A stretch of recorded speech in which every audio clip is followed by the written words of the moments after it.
Europe 1.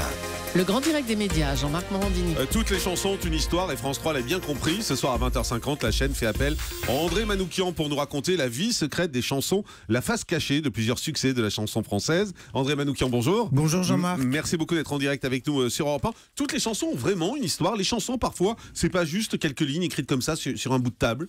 Oh non, c'est terrible. Il y a souvent des rencontres, il y a souvent des destinations qui n'aboutissent pas. Il y a souvent des chansons qui sont faites pour quelqu'un, puis finalement c'est quelqu'un d'autre qui va en faire un tube. Et surtout, j'ai eu la chance de recevoir dans cette émission quelques-uns des principaux créateurs des plus grands standards de la chanson française, d'Aznavour à Pierre Perret, en passant par Souchon, Jane Birkin et Juliette Gréco, qui nous a parlé de Déshabillez-moi. Et Juliette Gréco, elle s'est assise en face de moi, et là j'étais envoûté. Je pense qu'elle a, c'est pas un secret, elle doit avoir dans les 80 ans. Je n'ai jamais vu autant de charme, autant de malice dans ses yeux, et j'en suis encore tout ému tout en vous parlant. Mais toutes les chansons ont vraiment une histoire, parce que moi j'entends des fois des artistes dire « Ah mais vous vous rendez compte, on n'en revient pas, c'est un tube, alors qu'on a fait cette chanson rapidement, on pensait jamais qu'elle allait sortir ». Enfin, il y a souvent les artistes qui racontent ça aussi. Il n'y a pas toujours une grande histoire derrière une chanson. Ah mais ce ne sont pas des grandes histoires, c'est simplement... aucun artiste ne sait s'il va faire un tube ou pas. Que ce soit Aznavour, que ce soit Souchon, que ce soit n'importe qui. Simplement, à un moment donné, la chanson, elle va rencontrer le grand public et ça les étonne. Souvent, les plus grandes chansons sont faites assez rapidement, effectivement. D'autres fois, encore une fois, quand on parle de destination, c'est assez drôle.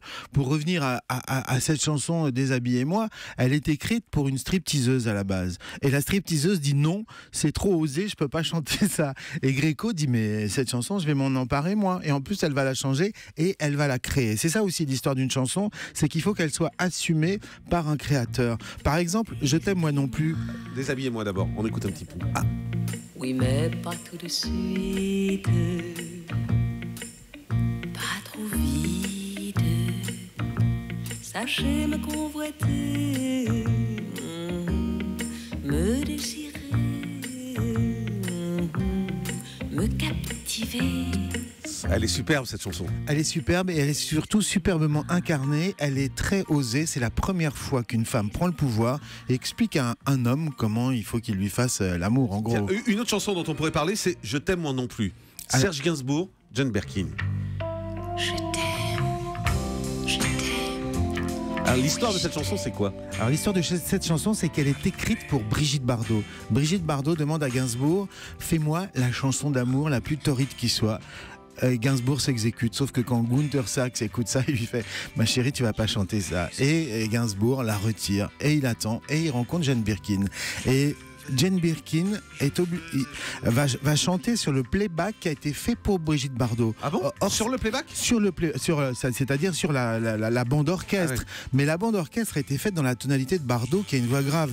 Or, Birkin ne peut pas la chanter dans cette tonalité. Qu'est-ce qu'elle fait? Elle la chante une octave au-dessus. Ça veut dire qu'elle la chante dans les extrêmes aigus.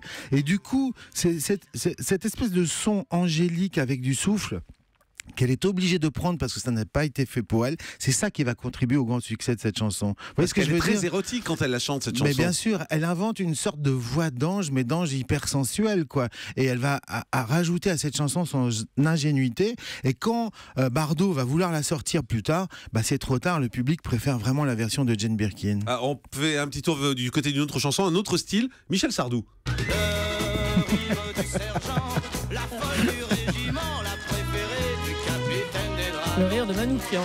C'est ça. Alors cette chanson, elle a une histoire aussi. Elle a une histoire. Sardou est déjà un artiste.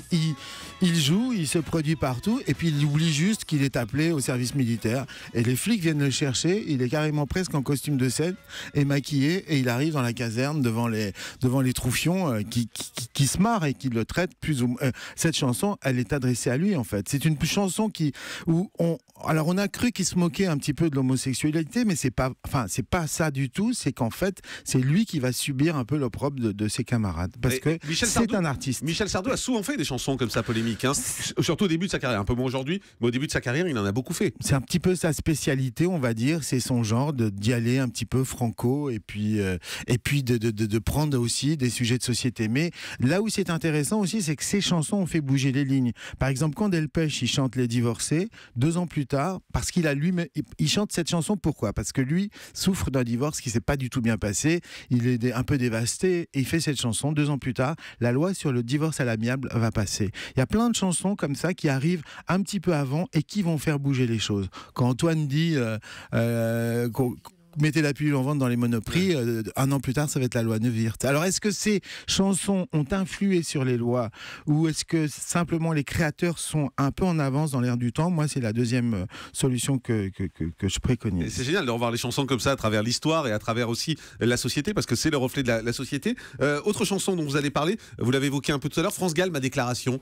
C'était quoi cette déclaration? Ma déclaration, c'était une chanson qui n'était pas destinée complètement à elle. C'est une chanson que Berger a fait pour... on la connaît un petit peu, l'histoire. Hein. Racontez quand même, parce qu'il y a peut-être des gens qui connaissent pas bien. Berger fait cette chanson pour Sanson. France Gall dit je la veux. Berger la laisse de côté. En fait, Berger fait cette chanson quand il est abandonné par Véronique Sanson. Il en souffre. France Gall, ça fait longtemps qu'elle veut travailler avec lui. Berger dit ouais, pour moi, France Gall, c'est un peu une chanteuse de variété. Je sais pas trop ma tasse de thé. Quoi, il fait un petit peu la fine bouche. Et puis finalement, la rencontre va se passer. Et là, ça va être une histoire d'amour fulgurant. Comme quoi, les compositeurs tombent souvent amoureux de leur chanteuse. Et puis Charles Aznavour aussi, il y a aussi pas mal de belles chansons de Charles Aznavour, dont celle-là. J'ai un numéro très spécial qui finit en U intégral. Après striptease. Et dans la salle je vois que les mâles n'en croient pas leurs yeux.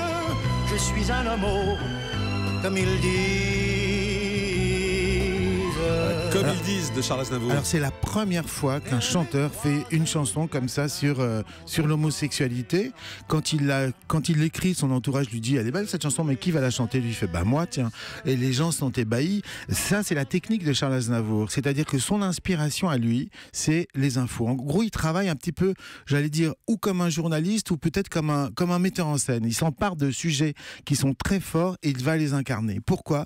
Parce qu'il se sent un peu comme un comédien. Il y en a deux comme ça. Il y a Johnny aussi. Johnny il dit moi je suis chanteur mais je suis surtout comédien, j'incarne des personnages. Et il les incarne tellement bien ces personnages qu'au fond les gens croient que ce sont eux, ils parlent d'eux. C'est un message qui parle d'eux. Et pourtant Aznavour est très loin de ça quand il chante évidemment, ça. Enfin, on n'imagine pas Aznavour comme ça. Et il faut être gonflé pour le faire. Et lui il dit si les gens parlent, j'en ai rien à foutre. Et ce qui est fou c'est qu'il devient même crédible là-dedans. C'est-à-dire qu'on se pose la question, est-ce qu'il parle de lui? Ouais, mais... En fait, alors que pourtant il est loin de cet univers. Bah exactement, mais c'est ça le courage qu'il a, c'est d'incarner les personnages jusqu'au bout, et il va faire beaucoup de bien, puisque quelque part toutes ces chansons dont on va parler ce soir, elles vont libérer une parole, elles vont libérer quelque chose qui est tendu. Les premières déclarations d'amour, les premières chansons quand Paul Naref dit j'aimerais faire l'amour avec toi, et qu'il le dit comme ça avec cette voix un petit peu angélique et cette musique qui va faire passer les choses,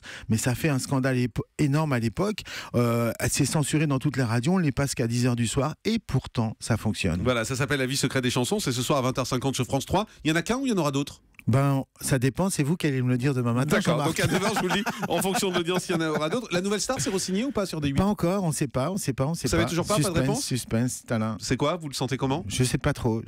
Moi, si ça se fait, je suis ravi, et puis sinon, c'est voilà quoi. D'accord, vous avez pas des indices? Non, pas. Je vais vous dire, dès que j'ai un indice, je vous appelle, mais vous les aurez avant moi, les indices. Merci André, restez avec nous. Dans un instant, Tom Villa et Faites le taire.